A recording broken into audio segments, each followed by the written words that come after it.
बघा मैत्रिणींनो, आज उडदाच्या डाळीपासून मी एक मस्त अशी रेसिपी घेऊन आलेली आहे।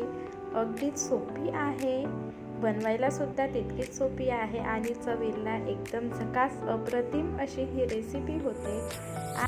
आणि त्यातल्या त्यात आपण एका सामग्रीमध्ये 2 पदार्थ बनवणार आहोत, तेही एकदम चविष्ट। तर त्यासाठी मी 2 वाटी उडदाची डाळ घेतलेली आहे। ती स्वच्छ धुवून घेतलेली आहे। ही सोडा डाळ आहे। जर डाळ सालीसकट असेल तर ती आधी धुवून घ्यायची, साल काढून घ्यायचे।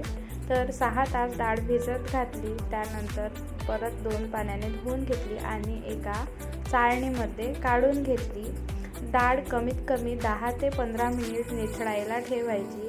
जरा वेळ लागतो या रेसिपीला, पण चव एकदम भारी लागते आणि ही भंडारा जिल्ह्याची पारंपरिक रेसिपी आहे।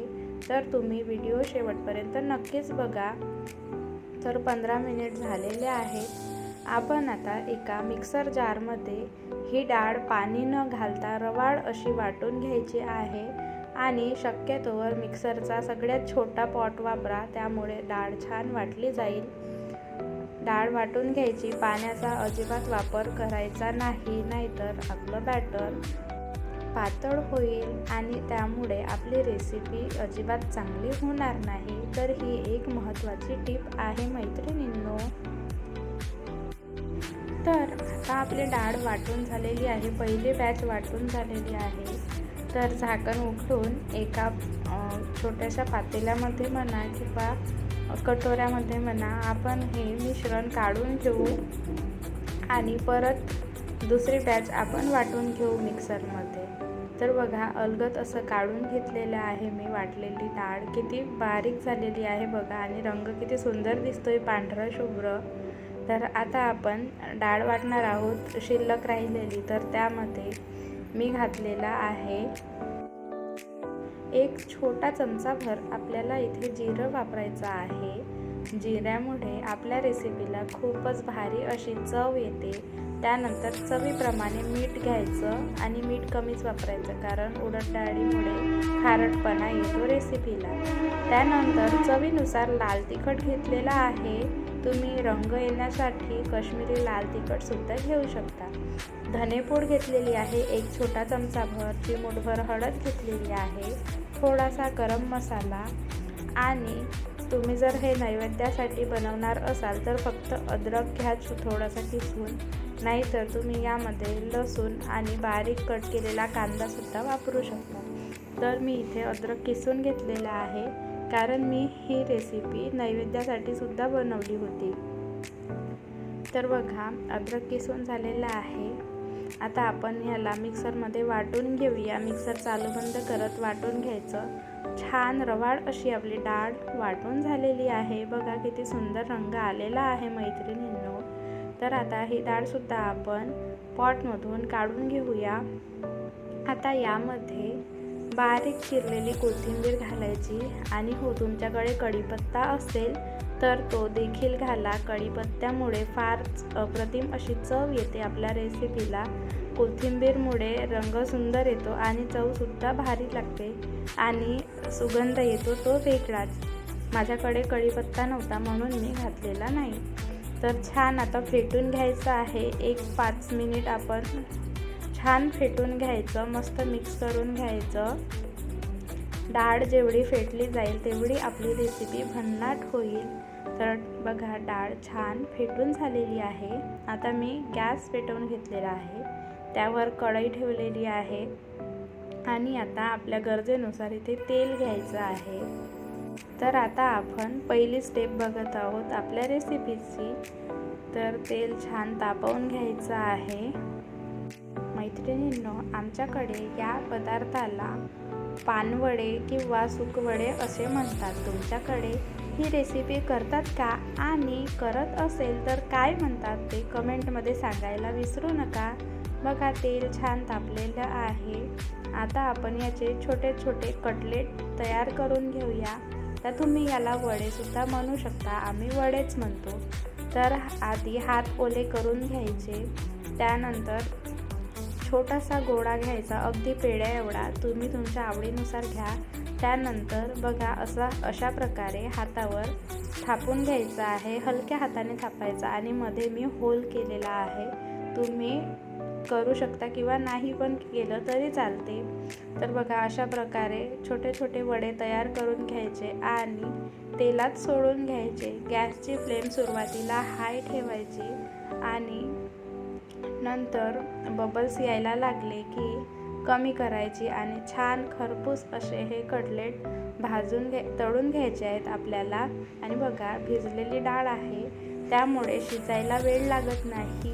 1 मिनिटामध्ये हे कटलेट छान खरपूस असे तळून होतात। बाहेरून क्रिस्पी आणि आतून सॉफ्ट असा यांचा टेस्ट असतो। तर तुम्ही ही रेसिपी नक्कीच ट्राय करा मैत्रिणींनो। मला या डाळीपासून पानवड्यांची भाजी सुद्धा बनवायची होती, त्यामुळे मी अर्ध्या डाळीचे कटलेट तयार केले आणि अर्ध्या डाळीची भाजी केलेली आहे।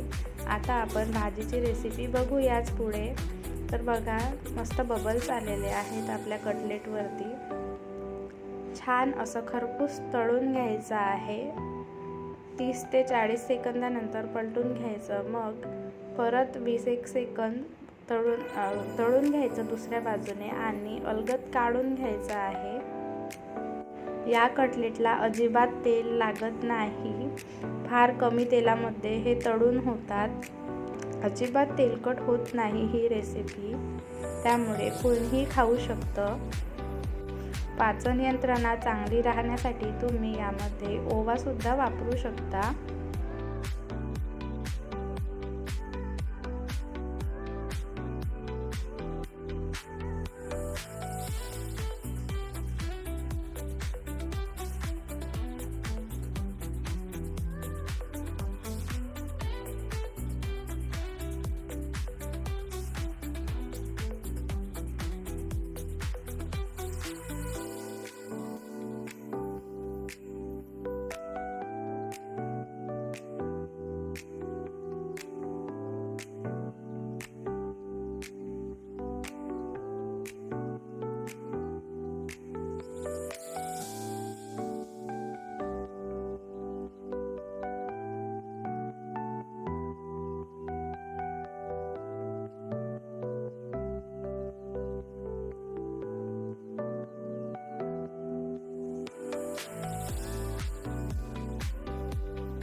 पूर्णपणे बबल्स बंद झाले की हे कटलेट छान असे तळून झाले असं समजायचं आणि काढून घ्यायचे झाऱ्याने। तुमच्याकडे काय म्हणतात ते सांगा कमेंटमध्ये। तर बघा मस्त कटलेट तळून झालेले आहेत, रंग बघा किती सुंदर आलेला आहे। आता अलगद काढून घेऊया हे कटलेट। फारच सुंदर दिसत आहेत ना। तुम्ही याला सांबार किंवा शेंगदाण्याच्या चटणीसोबत सर्व करू शकता किंवा असेही खाऊ शकता। आता आपण भाजीसाठी वाटण तयार करून घेऊया। तर मिक्सर जारमध्ये कोथिंबीर घेतलेली आहे, 3 लाल सुक्या मिरच्या घेतलेल्या आहेत, 1 मोठा चमचा अख्खे धने घेतलेले आहेत। धन्यांमुळे छान चव येते आपल्या रेसिपीला।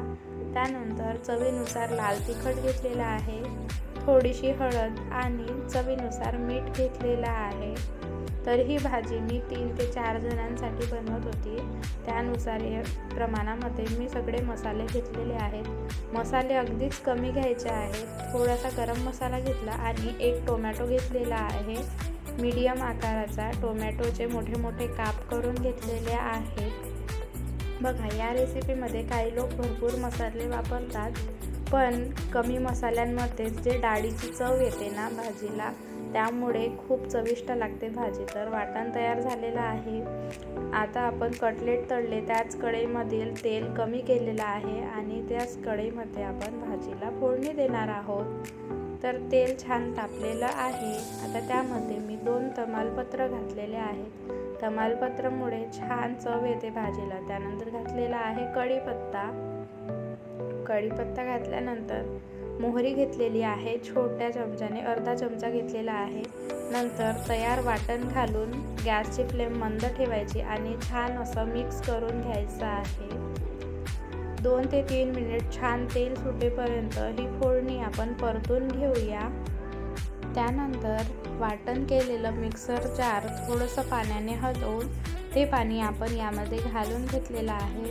परत 2 मिनिट शिजवून घ्यायचं। छान फोडणीला तेल सुटलेलं आहे। रंग बघा किती सुंदर आलेला आहे। आता त्यामध्ये गरजेनुसार पाणी घालायचं आहे। तुम्हाला जेवढा रस्सा हवा असेल तेवढं पाणी घालायचं। छान खडखडून उकळी आली की जे आपण डाळीचं मिश्रण तयार केलं होतं त्याचे छोटे छोटे कटलेट यामध्ये सोडून घ्यायचे। कटलेट टाकताना गॅसची फ्लेम एकदम हाय पण नाही आणि एकदम मंद पण नाही, मीडियम आच ठेवायची गॅसची आणि कटलेट सोडून घ्यायचे। यामध्ये हाय फ्लेमवर ठेवलं तर वडे तुटून जातात। तर बघा अशा प्रकारे सगळे कटलेट सोडून घ्यायचे आहेत। त्यानंतर वडे सोडून झाले की 1-2 वड्यांची डाळ शिल्लक ठेवायची आहे। त्याचा मी नंतर उपयोग करणार आहे, तुम्हाला कळेलच व्हिडिओमध्ये पुढे। तर बघा छान असे कटलेट सोडून झालेले आहेत। भाजीला छान अशी उकळी पण आलेली आहे। 10 मिनिट शिजवून घ्यायचं। वडे छान शिजले जातात यामध्ये। आता आपण इथे कोथिंबीर आणि थोडीशी कसुरी मेथी घातलेली आहे आणि जी शिल्लक डाळ होती ना त्यामध्ये थोडंसं पाणी घालायचं। 1 छोटी पळी वगैरे पाणी घालायचं आणि हाताच्या सहाय्याने ते स्मॅश करून घ्यायचं आहे, म्हणजेच त्याची एक स्लरी तयार होईल। आणि आपण कुठलंही वाटण न वापरता ही स्लरी वापरणार आहोत, त्यामुळे भाजीला छान ग्रेव्ही येते आणि चव अप्रतिम लागते। प्रॉपर डाळीची टेस्ट येते भाजीला आणि ही पारंपरिक पद्धत आहे पानवडे बनवण्याची। तुमच्याकडे बनवतात का आणि बनवतात तर पद्धत कशी आहे ते कमेंटमध्ये सांगा। बघा आपली भाजी तयार झालेली आहे। मी कमी तेल वापरलेलं आहे त्यामुळे तुम्हाला तरी कमी दिसत असेल भाजीला। बघा आता गरमागरम सर्व करूया। ही मी होळीसाठी केली होती। आमच्याकडे प्रत्येक सणाला पानवड्याची भाजी करतात, तुमच्याकडे काय करतात? तर बघा भाजी तयार झालेली आहे। किती सुंदर असा रंग आलेला आहे। पुरणपोळी, चपाती, कटलेट, भजे, वड्याची भाजी, कढी आणि भात या तुम्ही सगळे जेवायला। तर मैत्रिणींनो, तुम्हाला ही रेसिपी कशी वाटली ते कमेंटमध्ये सांगायला विसरू नका आणि चॅनलवर नवीन असाल तर चॅनलला सबस्क्राईब करा, व्हिडिओला लाईक करा, मित्रमैत्रिणींच्या ग्रुपमध्ये शेअर करा। धन्यवाद।